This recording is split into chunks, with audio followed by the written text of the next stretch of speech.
In news just in, Somali pirates are suspected of hijacking a Sri Lankan flagged fuel freighter after the ship sent a distress call, turned off its tracking system and altered course for the Somali coast, a piracy expert.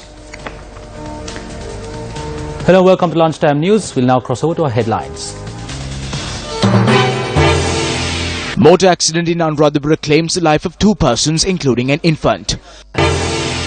Public Services United Nurses Association engages in a strike action for a second consecutive day. 4 persons die of dengue in Kenya, Trincomalee, over a period of 24 hours.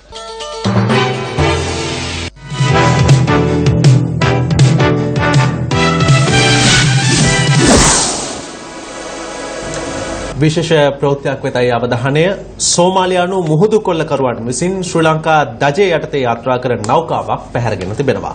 මෙහි කාර්ය මණ්ඩලයේ 8 දෙනෙකු සිටි බව සඳහන්.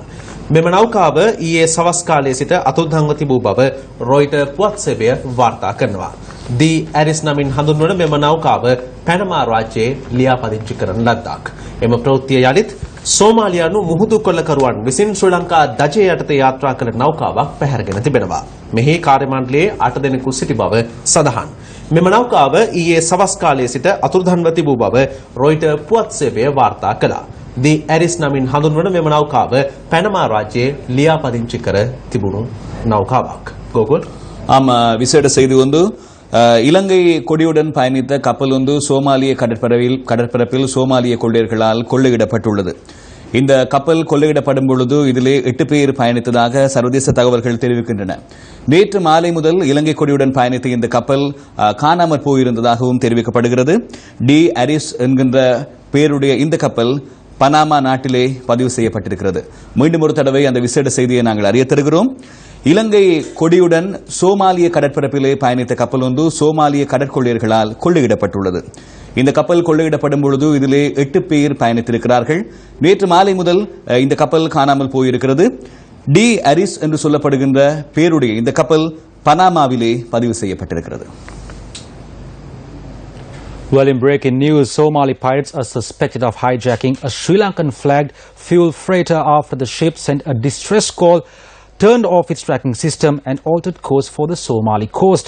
If confirmed, the incident would be the first hijack of a commercial ship by Somali pirates since 2012. The Aris 13 is believed to be carrying 8 crew. Now, the 1,800 deadweight ton Aris 13 is owned by Panama company Army Shipping and managed by Aurora Ship Management in the United Arab Emirates. Wasanta, back to you. හොඳයි එම ප්‍රවෘත්තිය යලිත් වරක් සෝමාලියානු මුහුදු කොල්ලකරුවන් විසින් ශ්‍රී ලංකා දජය සහිතව යාත්‍රා කළ නෞකාවක් පැහැරගෙන ඇති බවට විදේශ මාධ්‍ය මේ වන විට වාර්තා කරනවා. එම නෞකාවේ ගමන් කර ඇති කාර්ය මණ්ඩල සමාජික සංඛ්‍යාව 8ක්.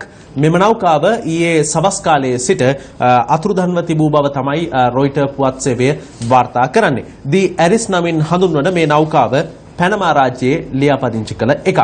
කෙසේ වෙතත් මෙම නෞකාව පිළිබඳ තවත් තොරතුරු දැන් වාර්තා වෙමින් තිබෙනවා. ඒ වගේම මේ පිළිබඳව ශ්‍රී ලංකා බලධාරීන්ගෙන් නිවුස් ෆර්ස්ට් විමසීම් කරමින් තිබෙන්නේ. එහි කාර්ය මණ්ඩල සමාජිකයින් කවුරුන්ද? එහි මෙම නෞකාව පිළිබඳ තොරතුරු කුමක්ද? මේ නෞකාව කොහේ සිට කොහෙට යාත්‍රා කරමින් තිබුණාද? මේ පිළිබඳව අප මේ වෙද්දී තොරතුරු සොයා බලමින් ඉන්නේ. අප සූදානම් මේ පිළිබඳව නිවුස් ෆර්ස්ට් ඔස්සේ ඔබට වාර්තා කරන්නට.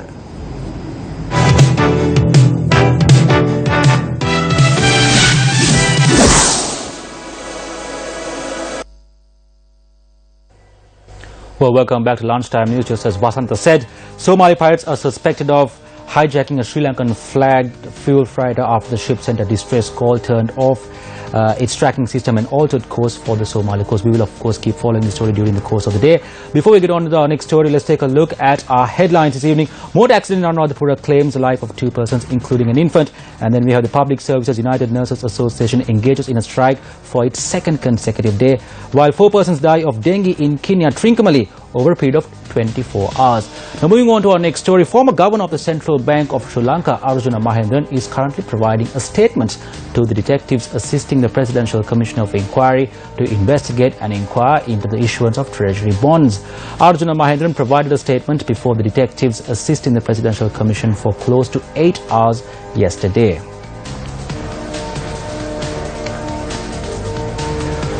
Well, for the latest, we now have Zulfiq Farzan, who is at the Commission. Zulfiq? Former Governor of the Central Bank of Sri Lanka, Mr. Arjuna Mahendran, arrived at the Presidential Commission of Inquiry for the third consecutive day to provide a statement to the detectives assisting the Presidential Commission of Inquiry. He came to the Commission at around 9:15 this morning and is currently providing a statement to the detectives. In addition, former Superintendent of Public Debt of the Central Bank of Sri Lanka, Mr. Dhammika Nanayakara, is providing evidence before the Commission. Now, a question was raised, the possible relationship between Mr. Arjuna Mahendran and Mr. Arjun Aloysius of Perpetual Treasuries, and in response to a question raised regarding that, Mr. Nanayakara said that if he was aware of a possible relationship during his tenure as Superintendent of Public Debt, he would have definitely taken it up with his superiors, as there could have been a possible conflict of interest. The recording of evidence from Mr. Nanayakara continues, as well as the recording of the statement of Mr. Arjuna Mahendran continues. For the Newsfirst team, I'm Joseph Farzan reporting from the Presidential Commission of Inquiry appointed to investigate and inquire into the issuance of Treasury bonds. 2 persons, including a 7-month-old infant, died in an accident which took place along the A9 route in Ruangama, Mihintale. The accident occurred when a 3-wheeler crashed into a lorry. The mother and the sibling of the deceased infant, who sustained serious injuries in the accident, were admitted to the Anuradhapura Teaching Hospital. The injured are residents of Katuwela in Madavachia. A motor accident also claimed the life of a woman along the Madavachia Anuradhapura Road in Sanamalgama, Rambava. According to our correspondents, the woman was knocked down by a lorry while crossing the road. The deceased woman is an area resident. The police has arrested the driver of the lorry in connection to the incident.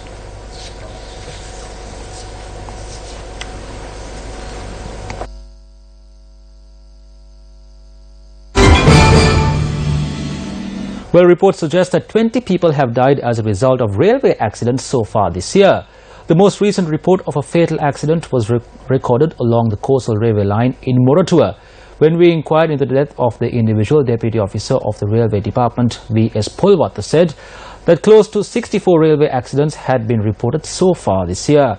Secretary to the Ministry of Transportation and Civil Aviation Services Nihal Somavira cited the presence of 600 unguarded railway gates as a main reason for the fatalities.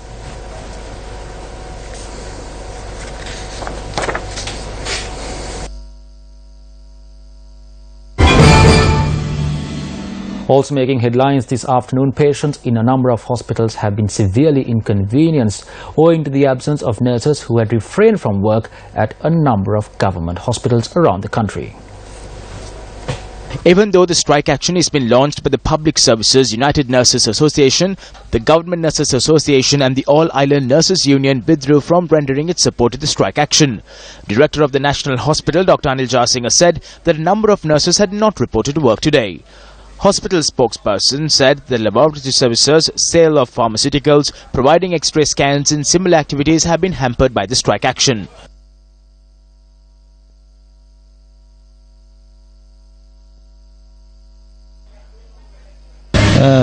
Strike එකක් මොකද්ද තියෙනවා ඒ හින්දා නර්ස්ලා ඇවිදින්නේ නැහැ කියලා බේත් දාන්න බෑ කිව්වා ડોක්ටර් බැලුවා බේත් යන්න මේ නෝනාගේ ක්ලිනික් එකට ආවේ අම්බලන්ගොඩ ඉඳලා නර්ස්ලා ස්ට්‍රයික් එකක් යනවා. The nurses of the Athimale Regional Hospital have also staged a hunger strike, putting forth a number of grievances. Our correspondent said that the nurses of the districts of Bavunia and Anuradhapura have not reported work. The nurses in the north had decided to report to work in order to attend to the 400 patients diagnosed with the AH1N1 virus. 4 persons who were diagnosed with dengue have died over a lapse of 24 hours in Kenya, Trincomalee. MOH officer of Kenya, AMM Ajit, said that 4 persons, including 2 women, had died over the course of the day yesterday. Kenya MOH officer AMM Ajit said that a 26-year-old expectant mother was among the dead.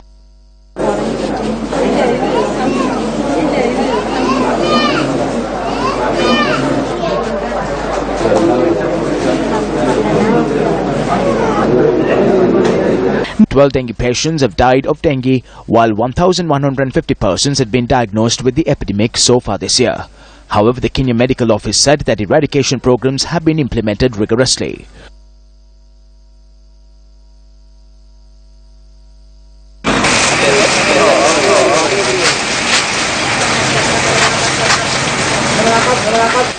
$20,126 patients are suspected to have been diagnosed with the dengue epidemic so far.